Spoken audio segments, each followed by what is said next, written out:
Hello, in this video I shall be discussing 5 topics. The first topic is UDAN Scheme.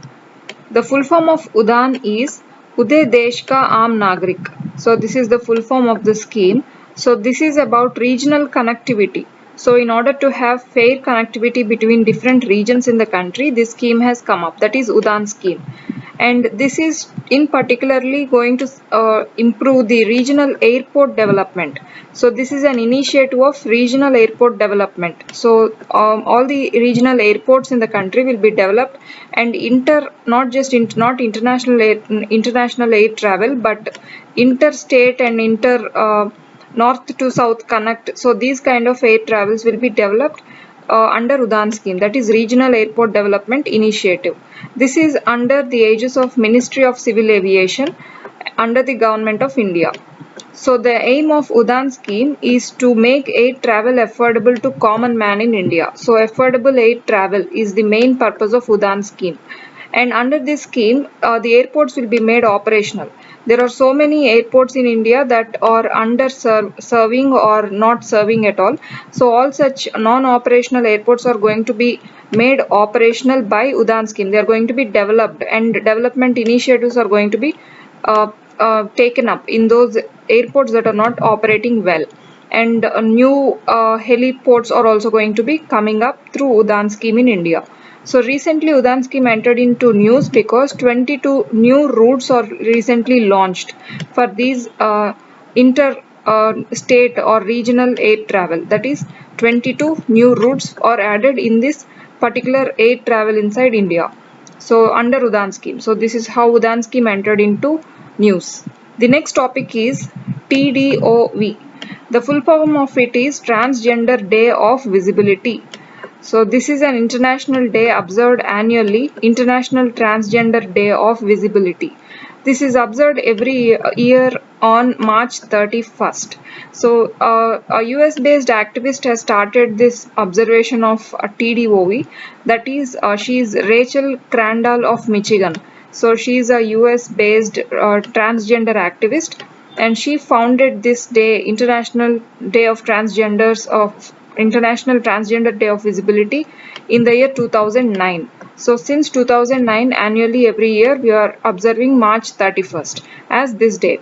And the main aim of this day is to fight against the discrimination faced by transgender community throughout the world. So transgender community are discriminated in many parts of the world. So that has to be not present in the world at all. So that the norm has to be changed. So this is the main aim of observing International Transgender Day of Visibility on March 31st. The next topic is India's G7 Sherpa. So the Sherpa is a person who represents the head of the state or government of a country in important summits like G7, G20 and all. So whenever a summit has to be attended by a country, the head of the state has to go. So one person has to represent the head of the state, and that representative is called as Sherpa. So this is a very important term. The original meaning of Sherpa is those who guide someone that goes on to peaks of hills. So one who guides the main important person that climbs the peaks of Himalayas.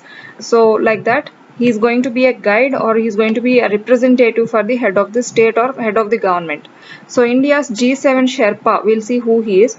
He is Suresh Prabhu. So Suresh Prabhu is not just the India's Sherpa for G7, but also for G20 also. So he is India's Sherpa. We'll see some history about him. He is professionally a chartered accountant, and earlier to becoming this Sherpa, India's G7 Sherpa, he served in various ministries as Union Minister, like as Union Minister of Civil Aviation, Union Minister of Commerce and Industry, and he also served as Minister of Railways.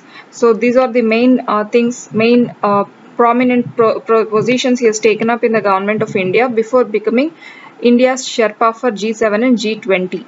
And recently he has come into news because second Sherpa meeting of G7 is conducted. So only the Sherpas will be of all countries in G7 will be attended. So these G7 countries are highly industrialized countries. So their Sherpas meeting was conducted recently. That is the second Sherpa meeting. And for this, Mr.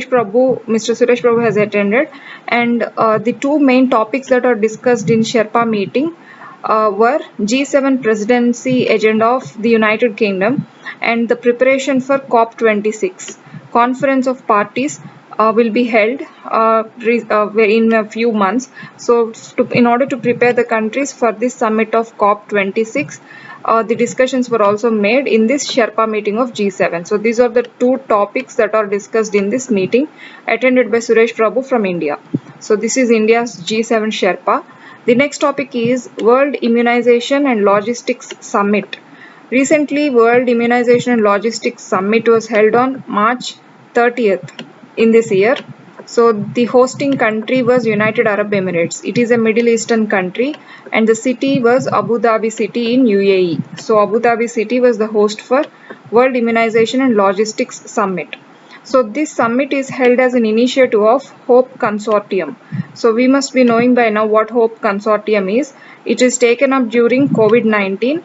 So this is a consortium or a group of those industrial partners who want to immunize the world with their contributions in order to reach this vaccination drive to backward countries, poor countries. So they are aiding in travel of the vaccination, they are funding in making of the vaccination. So all this vaccination distribution, all of these things are taken up by this group. So that formation of group is called HOPE Consortium.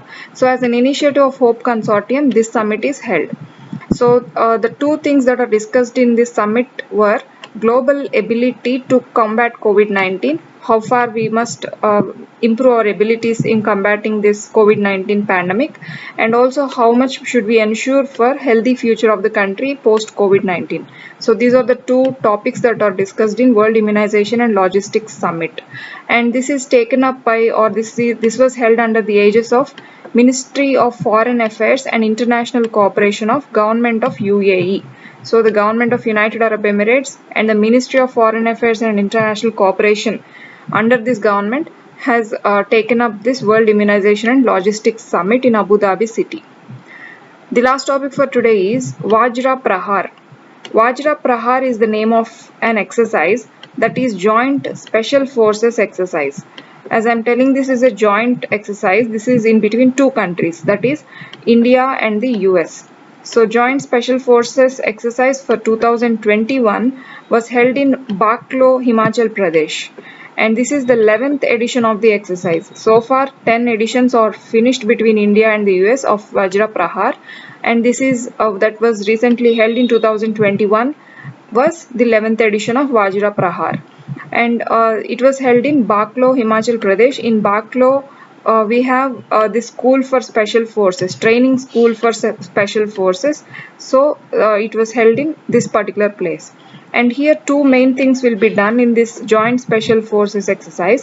One is they share the experiences in the fields of special forces to the personnel of two countries, the India and the US, and also they share the best practices that are in vogue in both the special forces. So these are the two main things for which VAJRA PRAHAR is particularly held. And these experiences and best practices will be, for example, like joint mission planning, how two forces of US and India can jointly plan their mission, and operational tactics. They share these operational tactics and interoperability of special forces between the two countries, US and India. So these are some examples of how they share experience and what best practices they share. These are the areas wherein they share their tactics, their special forces training and all. So these are all the 5 topics for today, and thank you.